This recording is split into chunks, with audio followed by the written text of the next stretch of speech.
Okay, where are we? Today we're going to study, I'm going to talk about Aristotle's, you might call it Aristotle's comparative politics, and focusing on the idea of the regime. This is the theme that you remember in the opening day I said was really the central concept or the leading thread of this course, and it's in books 3 through 6 of Aristotle's Politics that he develops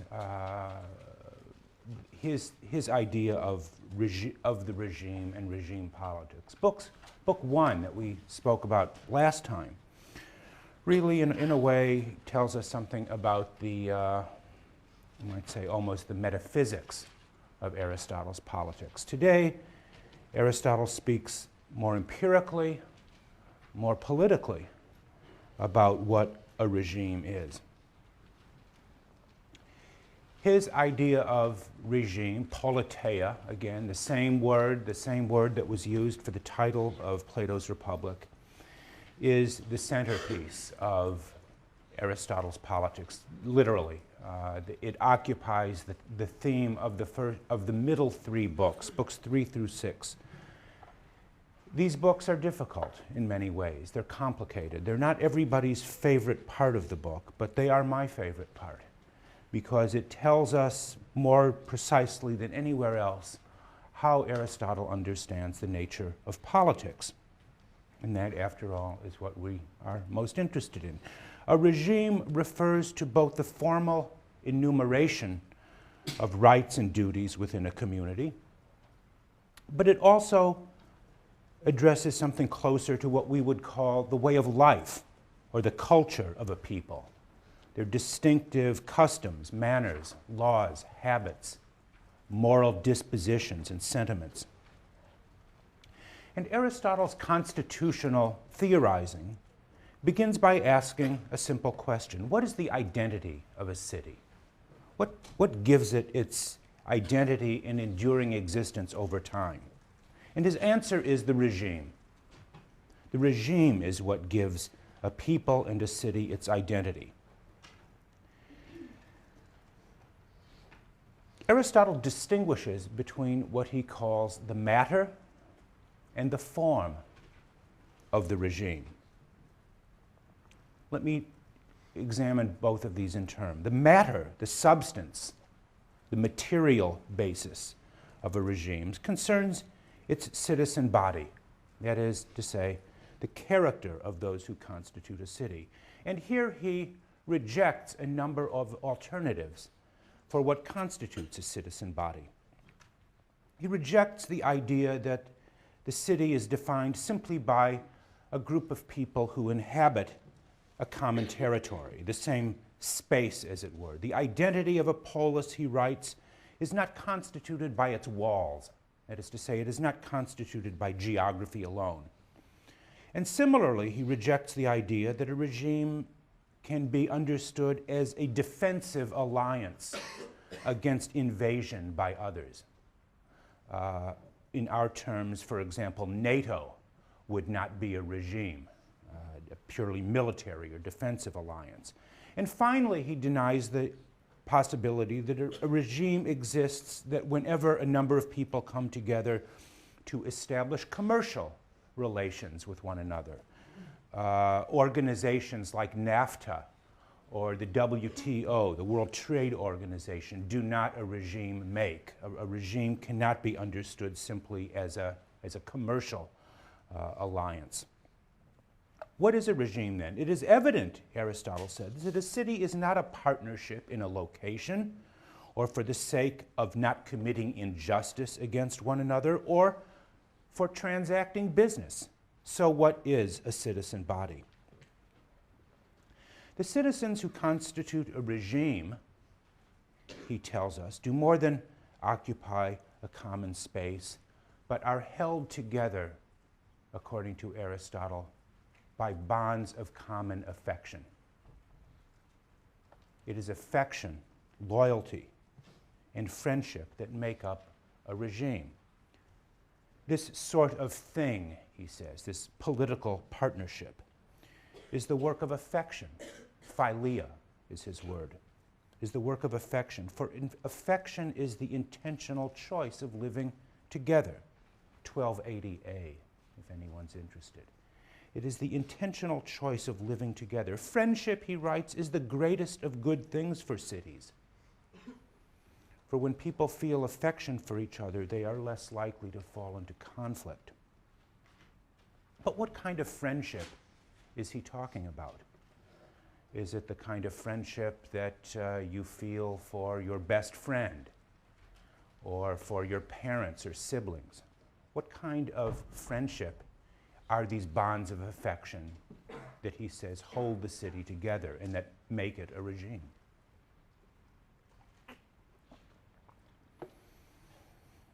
Political friendships, he tells us, are not the kind of thing that require us to forego our own individual identities in the way that one might find in passionate relations of love. Right? Rather, they presuppose relations, that is to say, political relations, not between lovers or even best friends of some kind, but between civic partners who may in fact be intensely rivalrous and competitive with one another for positions of political office and honor. Civic friendship, civic philia, is, in other words, not without a strong element of what might be thought of as sibling rivalry, in which each citizen strives to outdo the others for the sake of the civic good. Many of you have siblings and know a little bit about what sibling rivalry is like. Siblings, as everyone knows, may be the best of friends, but this does not exclude strong elements of competition, rivalry, and even conflict for the attention of the parents. And fellow citizens, for Aristotle, are like siblings, each competing with one another for the esteem, the affection, and the recognition of the city that serves for them as a kind of surrogate parent. That is the way that Aristotle understands a civic body, a citizen body. So that when he says that citizens are held together by ties of common affection, he means something very specific. The civic bond is more than an aggregate of mere self-interest or rational calculation, as was going to be defended by someone like Thomas Hobbes or by most of today's modern economists who believe that society can be understood simply as a series of rational transactions between buyers and sellers of different goods, and that can be modeled along some kind of game theoretic lines. Aristotle denies this, explicitly denies this. He seems to have known something about the modern economic theory of society long before modern economics was even developed. But again, when Aristotle speaks of the kinds of affection that hold a citizen body together, he does not mean anything like the bonds of personal intimacy that characterize private friendships. What he means when speaking about civic affection is more like the bonds of loyalty, camaraderie, that hold together members of a team or a club. These are more than, again, ties of mutual convenience. They require loyalty, trust, what social scientists today sometimes call social capital, that successful societies require social capital. A distinguished political scientist at another university, I will not mention its name here, at another university has spoken about the importance of social capital or trust as the sort of basic relation, the basic component of a healthy democracy. Aristotle knew that. He didn't use a kind of ugly social scientific word like social capital. Rather, he spoke about civic friendship and philia. The political partnership, he says, must therefore be regarded as being for the sake of noble actions and not just for the sake of living together. The city, as he likes to say, or the regime exists not merely for the sake of life, but for what he understands to be the good life, the life of friendship, the life of, again, competitive relations for positions of honor and office. So we can say that a regime is, in the first instance, constituted by its citizen bodies. Citizens are those who share a common way of life. The citizen, in an unqualified sense, Aristotle writes, is defined by no other thing so much as sharing in decision and office. Or as he puts it a little bit later, whoever is entitled to participate in an office involving deliberation or decision-making is a citizen of the city. Listen to the words he uses there in describing the citizen. A citizen is one who takes sharing in decision in office, who participates in deliberation and decision-making. A citizen is one, therefore, who not only enjoys the protection of the law, is not merely, you might say, a passive beneficiary of the protection of society and its laws, but is one who takes a share in shaping the laws and who participates in political rule and deliberation. Aristotle even notes, you probably observed, that his definition of the citizen, he says, is most appropriate to citizens of democracy, where in his famous formulation, everyone knows how to rule and be ruled in turn. It is this reflection on the character of the citizen that leads him to wonder whether the good citizen and the good human being are one and the same. Can a person be both, as it were, a good man, a good person, and a good citizen? Famous discussion in Aristotle's book. Aristotle's answer to this is perhaps deliberately obscure. The good citizen, he tells us, is still relative to the regime. That is to say, the good citizen of a democracy will not necessarily be the same person or the same kind of person as the good citizen of a monarchy or an aristocracy. Citizen virtue is relative, or we might say regime relative. Only in the best regime, he says, will the good citizen and the good human being be the same. But what is the best regime? At least at this point, he has not told us. The point he's trying to make is there are several kinds of regimes and therefore several kinds of citizenship appropriate to them. Each regime is constituted by its matter, that is to say, by its citizen body, as we've been talking about, but also now by its form, by its formal structures. That is to say, every regime will also be a set of institutions and formal structures that give shape to its citizens. Regimes or constitutions, you might say, are forms or formalities that determine how power is shared and distributed among citizens. Every regime is an answer, consciously or not, to the oldest political question of all. Who governs? Who should govern? Every regime is an answer to that question because every regime sets forward a way of distributing, formally distributing powers and distributing offices among its citizen body.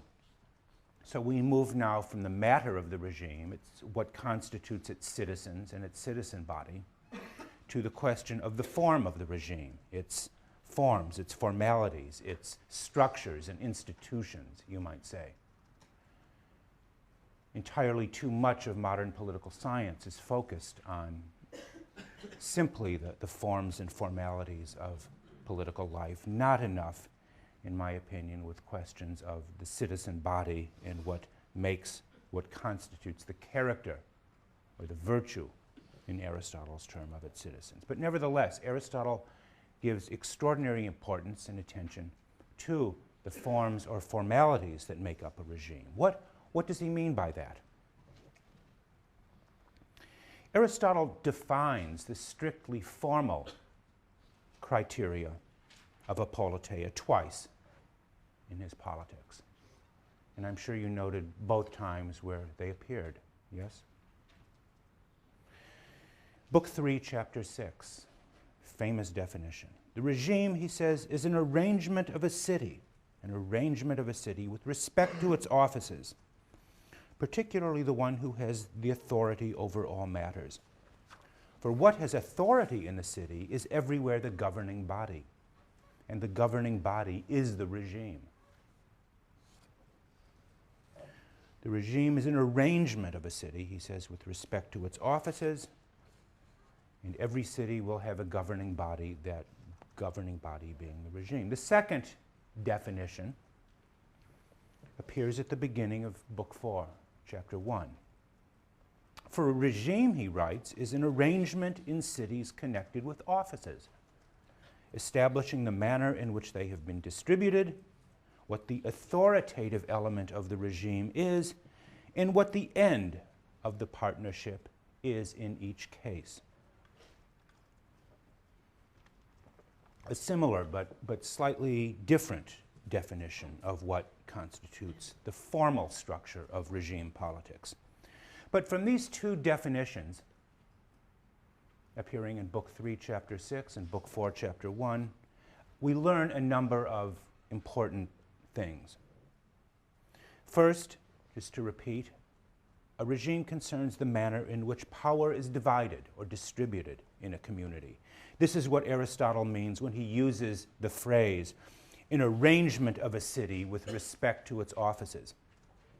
In other words, every regime will be based on some kind of judgment of how power should be distributed, to the one, to the few, or the many, to use the Aristotelian categories of political rule, or some mixture, some mixture of those three classes that constitute every city. In every regime, one of these groups, he says, will be the dominant class, will be the dominant body, the ruling body, as he says in that definition. And that ruling body will, in turn, he says, define the nature of the regime.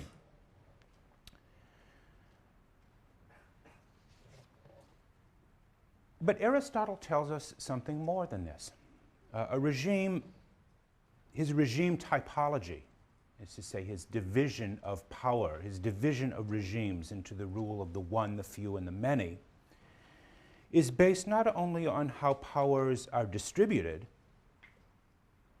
in a purely factual way, he also distinguishes between regimes that are well-ordered, well-governed, and those that are corrupt. Those that are corrupt. What does he mean in terms of this distinction?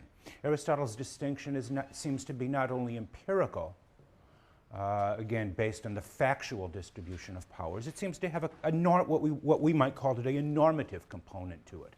It makes a distinction or a judgment between the well-ordered and the deviant regimes, the corrupt regimes. On the one side, he tells us the well-ordered regimes are monarchy, aristocracy, and what he calls polity, rule of the one, the few, and the many. And on the corrupt side, he describes them as tyranny, oligarchy, and democracy, also ruled by the one, the few, and the many. But what criteria, we want to know, does he use to distinguish between these, as it were, sixfold classification of regimes? How does he distinguish the well-ordered regimes from the corrupt regimes? And here is where Aristotle's analysis gets, in some ways, maddeningly tricky. Because in many ways of his general reluctance to condemn any regime out of hand. If you were to read more than I had assigned for you in class, if you were to read through all of Book 6, for example, you would find Aristotle not only giving advice to democrats, democracies, and other regimes on how to preserve themselves. You would find a lengthy description of how tyrants should moderate, or how tyrants learn to preserve and defend their own regime. It seems as if It seems almost as if living before the incarnation of pure evil in the 20th century, with the rise of modern totalitarianisms, that Aristotle seemed to think that no regime was so bad, no regime was so devoid of goodness, that its preservation was not worth at least some effort. Think of that. Rather, in many ways, he provides reasoned arguments for the strengths and weaknesses of several different regime types. Let's consider the one that's closest to our own, democracy. Let's consider what Aristotle has to tell us about that regime. In fact, it would be an interesting question for people to consider, to know how would Aristotle confront, or what would his analysis be of a regime like Hitler's Germany, Stalin's Russia, the Iran of Khomeini, regimes that are clearly tyrannies, but do they even go beyond in some way the tyrannies that Aristotle spoke about, and what kind of advice, what would he have to say about them? In any way, let's think about democracy. Interestingly, we find Aristotle defending democracy on the grounds that it may contain collectively greater wisdom than a regime ruled by the one or the few. In Book 3, Chapter 11, for example, he writes, "For because they are many," that is to say the citizen body, the ruling body of a democracy, "each can have a part of virtue and prudence, and on their uniting together, and on their joining together," he says, "the multitude, with its many feet and hands, and having many senses, becomes," he writes, "like a single human being. And so also with respect to character and mind." Think of that. The people in a democracy, he says, coming together, uniting together, become like a single human being with many hands and feet, and he says, with greater character and mind. We even hear more than any single individual. And in the same text, we also hear Aristotle praising the practice of ostracism, that is to say, exiling, banishing those individuals deemed to be preeminent in any particular virtue or quality. And he makes a similar point in Book 3, Chapter 15, in describing the process of democratic deliberation as a superior means of arriving at decisions. He compares it to a potluck dinner. Any one of them, he says, that is to say, any one of the citizens, taken singly, is perhaps inferior in comparison to the best.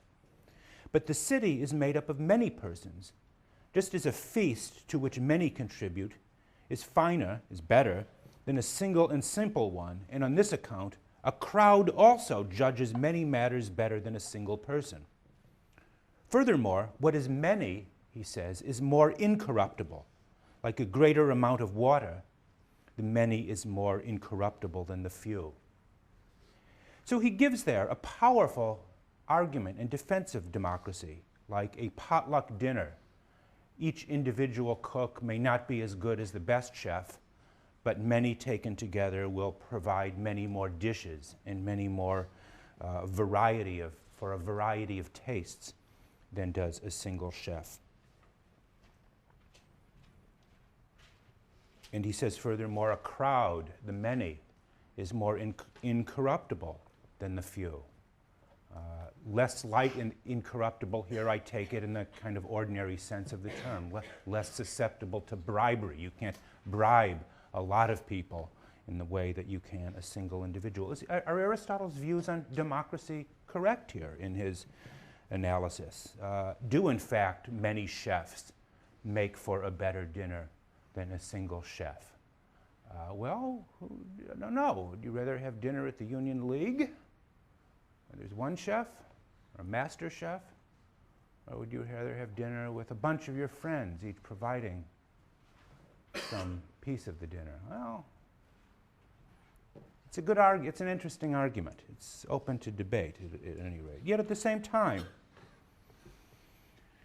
as Aristotle is seen defending democracy, providing reasoned and in many ways sensible arguments for democratic regimes. You find him in the same section of the book providing a defense of kingship and the rule of the one. In Book 3, Chapter 16, he considers the case of the king who acts in all things according to his own will. Sounds like a kind of absolute monarch of some kind. This is the part of Aristotle's politics that seems closest, in a way, to the idea of a Platonic philosopher king who rules without law and rules for the good of all, simply on the basis of his own superiority. Aristotle coins a term for this kind of king over all. He calls it the pan-basileia, basileia being the Greek word for king. Like the name, people like the name Basil, it's the Greek word for king. And pan meaning universal, pan-basileia, the universal king, the king of all. Aristotle does not rule out the possibility of such a person emerging, a person of what he calls excessive virtue, almost hyperbolic excellence, he says, who stands so far above the rest as to deserve to be the natural ruler over all. But how, we want to know, does Aristotle reconcile his account of the pan-basileia, the king of over all, with his earlier emphasis upon democratic deliberation and shared rule? The citizen, recall, is one who takes turn ruling and being ruled in turn. When readers look at Aristotle's account of kingship, and particularly this notion of the pan-basileia, the king over all, this suggestion must at least occur that there is a hidden Alexandrian or Macedonian streak to Aristotle's political thinking that owes more to his native Macedon than to his adopted Athens, the idea of universal kingship. Think of Alexander the Great later on. And in fact, in one of my favorite passages in the book, which you will read for next time, I cannot resist quoting already a passage from Book 7, and near the end of the book, Book 7, Chapter 7, where Aristotle writes as follows. He writes, "The nations in cold locations, particularly in Europe, are filled with spiritedness." There's that Platonic word again, thumos, are filled with thumos, but lacking in discursive thought, lacking in the deliberative element, in other words. Hence they remain free because they're thumatic, but they lack political governance. Those in Asia, on the other hand, he writes, thinking probably here of Persia, places like Egypt and Persia, have souls endowed with discursive thought, but lack spiritedness, lack thumos. Hence they remain ruled and enslaved. But then he goes on to say the stock of Greeks share in both, just as it holds, he says, the middle in terms of location. For it, that is to say the Greeks, are both spirited, are both thumatic, and endowed with deliberative thought, and hence remain free and governs itself in the best manner. And, he writes, and he concludes, at the same time is capable of ruling all, should it obtain a single regime. That these Greeks are capable of ruling all, he says. All, who is all? What does he mean by the all here? The Greeks, the rest of the world, are capable of attaining, it seems, a single hegemony, a single regime, if in fact circumstances develop. So here is a passage in which Aristotle clearly seems to be pointing to the possibility of a kind of universal monarchy under Greek rule, at least as a possibility. And this passage I read at length is important for a number of reasons. Let me just try to explain. In the first place, it provides us with crucial information about Aristotle's thinking about the relations of impulse and reason, of thumos and reason, as you might say, the determinants of human behavior. The crucial term in that passage is this, again, this Platonic term, spiritedness, which is both a cause of the human desire to rule and at the same time a cause of our desire to resist the domination of others. It is the unique source of human assertiveness and aggressiveness, as well as the source of resistance to the aggression of others. It's a very important psychological concept in understanding politics. And second, the passage tells us something about certain additional factors, in many ways, extra political factors, such as climate and geography, as components in the development of political society. Apparently qualities such as thumos and reason, thumos and deliberation, are not distributed equally and universally. He says he distinguishes between the peoples of the north, he calls them the Europeans, spirited and warlike, but lacking thumos, those of Persia and Egypt containing highly developed forms of intellectual knowledge, no doubt thinking about the development of things like science and mathematics in Egypt, but lacking this quality of thumos, which is so important for self-government, for self-rule. These are, one might think about this, these things, he says, are at least in part determined by certain kinds of natural or geographic and climatic qualities.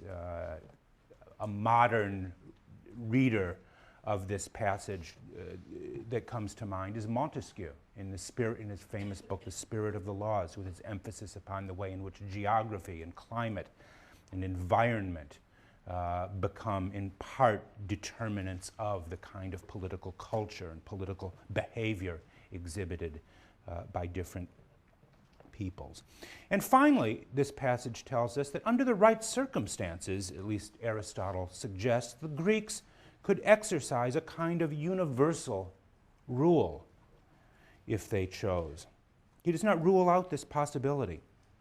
Perhaps it testifies to his view that there are different kinds of regimes that may be appropriate to different kinds of situations, to different situations. There is no one-size-fits-all model of political life, but good regimes may come in a variety of forms. There seems to be, at least built in to Aristotle's account of politics, a certain flexibility, a certain latitude of discretion that in some passages even seems to border on a kind of relativism.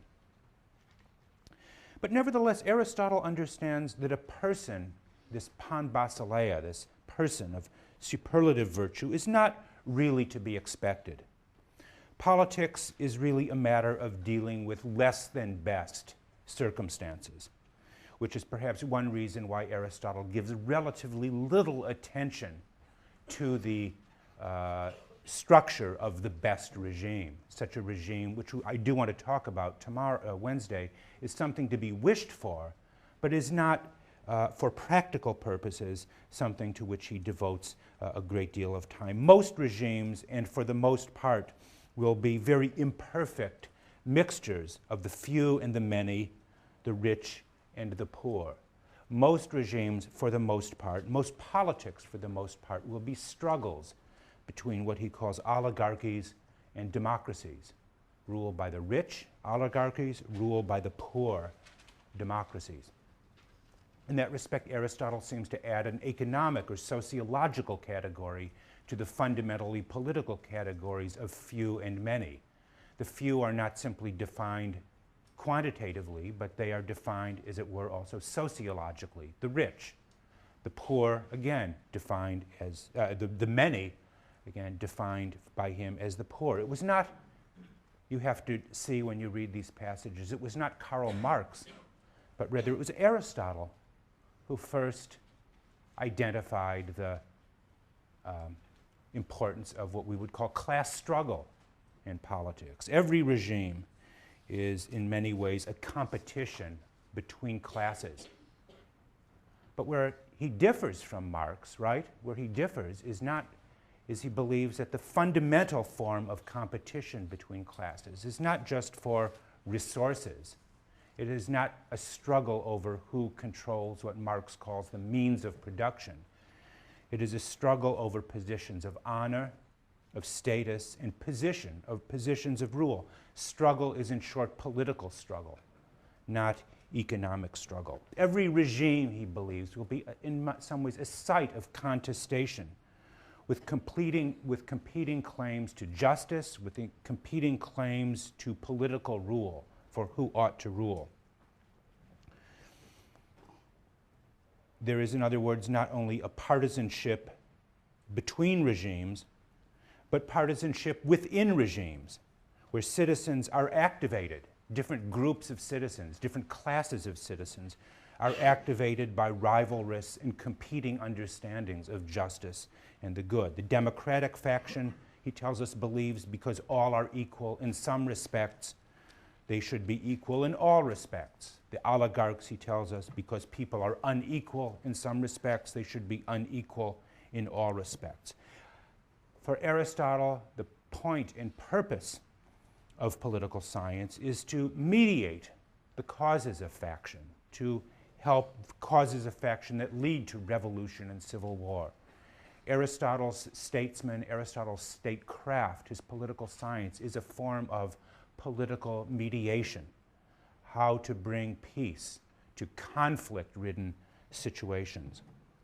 It is always surprising to me that many people think that Aristotle ignored or has no real theory of political conflict, when it seems to me conflict is built in to the very structure of his understanding of a regime. And again, not just conflict between rival regimes, but conflict built into the nature of what we would call domestic politics, different classes contending with different conceptions of justice.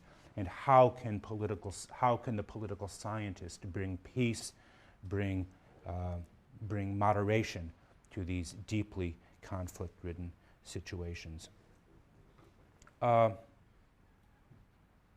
Aristotle proposes, how does he propose to do this? He proposes a couple of remedies to offset the potentially warlike struggle between various factions. And the most important of these remedies is the rule of law.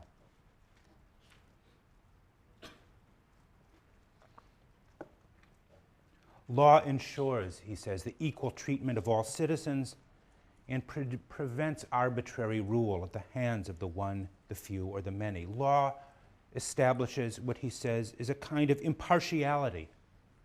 For law, he says, is impartiality. One who asks the law to rule, he says in Book 3, Chapter 16, is held to be asking God and intellect alone to rule, while one who asks man asks the beast. Desire is a thing of this sort, and spiritedness, he writes, again, thumos, spiritedness perverts rulers and the best men. Hence, law is intellect without appetite. Even the best men, he says, can be perverted by spiritedness. Law is the best hedge we have against the domination of partiality and desire. But this is not the end of the story. In fact, it is only the beginning. Aristotle raises the question, very important question, whether the rule of law is to be referred to the rule of the best individual. And typically, again, he seems to answer the question from two different points of view, giving each perspective its due, its justice. He begins in many ways by appearing to defend Plato's view about the rule of the best individual. The best regime, he says, is not one based on written law. Law, and his reason seems to be something like this. Law is at best a clumsy instrument, a clumsy tool, because laws only deal with general matters and cannot deal with particular concrete situations. Furthermore, law seems to bind the hands of statesmen and legislators who always have to be responding to new and unforeseen circumstances. And yet at the same time, Aristotle makes the case for law. The judgment of an individual, no matter how wise, is more corruptible, whether due to passion or interest or simply the fallibility of human reason, than is law. He notes as a practical matter, no one individual can oversee all things.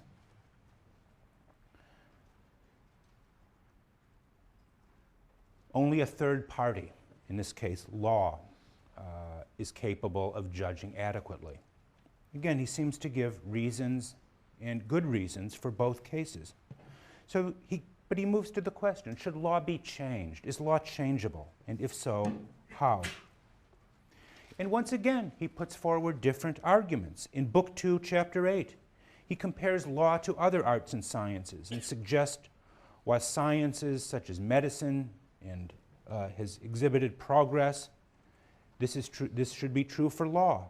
The antiquity of a law alone is no justification for its usage. Aristotle seems to reject, you might say, Burkean conservatism long before the time. Antiquity or tradition alone is no justification.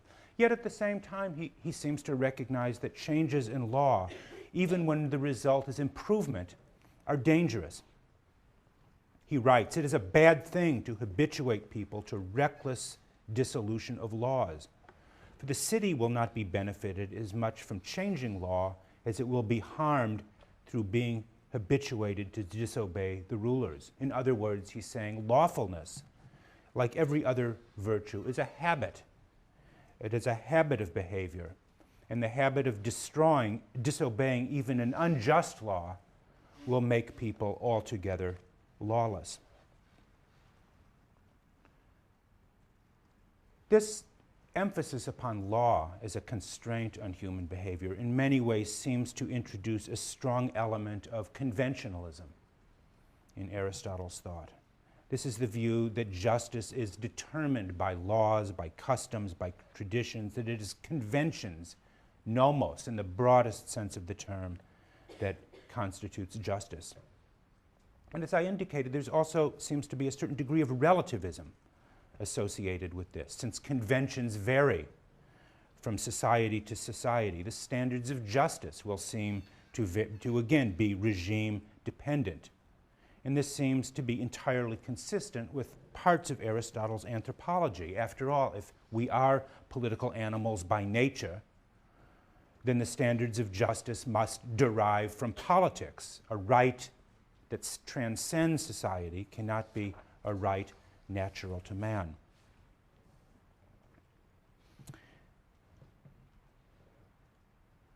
Yet Aristotle's conception of our political nature seems to require standards of justice that are natural or right for us. Rule of law presupposes that there is a form of justice or right natural to us. But what is the Aristotelian standard of natural right or natural justice? Aristotle makes a surprising assertion. Unfortunately, it's an assertion in a book you're not reading. A book, the Nicomachean Ethics, Book 5, Chapter 7. He says there that all natural right is mutable or changeable. All standards of natural justice are changeable. And by this he means that natural right is revealed not in general propositions or universal maxims, as, for example, Immanuel Kant would argue later on, but in the concrete decisions of a community or its leaders about what is right or wrong. Natural right is mutable because different circumstances will require different kinds of decisions. So does this mean then that for Aristotle there are no universally valid standards of justice or right? That it all depends on circumstances? That justice, like the good citizen, is, as it were, regime dependent? Is this not to fall into the boundless field of Machiavellianism that declares right and wrong to be entirely relative to circumstance, context dependent? Is that what Aristotle is saying? Not at all. Aristotle emphasizes the mutable character of natural right, in part to preserve the latitude, the freedom of action required by the statesman. Every statesman must confront new and sometimes extreme situations that require inventiveness and creative action. And in such situations where the very survival of the community may be at stake, we might call these emergency situations, the conscientious statesman must be able to respond appropriately. 9/11, for example. A moral law that refused to allow the statesman to protect the community in times of crisis would not be a principle of natural right, it would be a suicide note. To a considerable degree, Aristotelian standards of natural right reside in the specific decisions, the concrete decisions of the ablest statesman. These cannot be determined in advance, but must be allowed to emerge in response to new and, again, different and unforeseen situations. What is naturally right, what is right by nature in peacetime, will not be the same as what is naturally right or right by nature in times of war. What is right in normal situations will not be the same as what is right in states of emergency. The statesman, in the Aristotelian sense, is the one who seeks to return as quickly and efficiently as possible to the normal situation. And this is what distinguishes Aristotle from Machiavelli and all those later thinkers who take their bearings from Machiavelli. I'm thinking of thinkers like Hobbes, like Carl Schmitt, and Max Weber in the 20th century. All of these thinkers take their bearings from the extreme situation, situations of civil war, of social collapse, of national crisis. The Aristotelian statesman will not be unduly affected by the occasional need to depart from the norm, whether this means the to take an American case, the suspension of habeas corpus, as Abraham Lincoln did during the Civil War, or the regrettable need to engage in domestic espionage. But in any case, the Aristotelian statesman's goal will be the restoration of the conditions of constitutional government and rule of law as quickly and, again, as efficiently as possible.